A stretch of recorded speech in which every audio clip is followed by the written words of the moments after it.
Transmissions jammed. Proximity coverage only. Hey guys, Jacob here. This is going to be episode 9 of the named weapons and gear. Today's weapon I'm going to be covering is going to be the Bison EP9 submachine gun. This is the named cold relations variant. This is an inscription just like any other named item like the weapons or gear. You're going to have to pull this from my cold dead hands. Sounds enjoyable, don't mind if I do. Duchess. Duchess is actually the boss you guys fight in Wall Street in New York City. Total damage on this is 83.9k, 700 RPM with 58 rounds in the magazine. I have 11% SMG damage, 19.5 crit chance, and the magazine size is 9.5. So the crit chance on this is pretty decent. SMG damage, you could make it higher, but the magazine size, obviously you can make that into something like crit hit damage or damage to targets out of cover. This has perfect strain on it, which is gain 10% crit hit damage for every 0.5 seconds you are firing stacks up to 8 times. I'll actually show you guys this compared to normal strain, which is right here. You guys can see this is perfect and normal. You'll see 10% crit hit damage.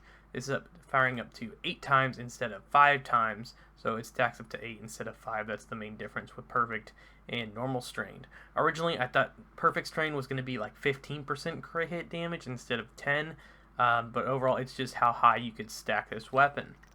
The attachment slots on this are actually very limited because the Bison submachine gun only has a few attachment slots due to the fact that the magazine is built in kind of like a cylinder style mag instead of a magazine standard style mag. The attachments on this you can put are the long optics rail, which is pretty much anything you want, from the optical range to the headshot damage, pretty much any scope you want on this weapon. And on the muzzle, you can have any muzzle you want, from the crit chance, crit hit damage, headshot, accuracy, and etc. As we'll see here, you only have 2 attachment slots, so if you want to use this, then either you really like this gun or it's probably one of the only weapons you have. But if you want to use perfect strain, then you could use this gun because most guns in this game are pretty reliable and you can use them in pretty much any situation.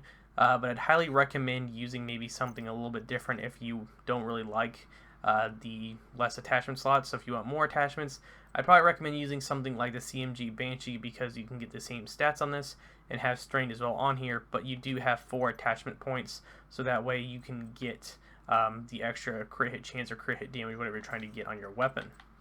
To acquire this weapon, you guys can actually go to the loot allocation areas, which are on the map, which is right here. If it's in a mission, I'd highly recommend farming that mission trying to get it, or the easiest way to get it is when you guys open your inventory, which is right here. Go over to the seasons, and then look at the rewards track.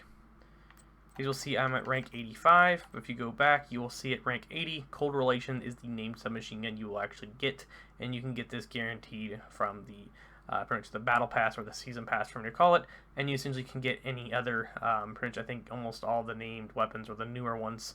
Some of the old ones you can still get, but the new ones I think are mostly in here. But that's about it, guys. Thank you all for watching. Make sure you subscribe for more Division 2 content, and I'll catch you guys all later.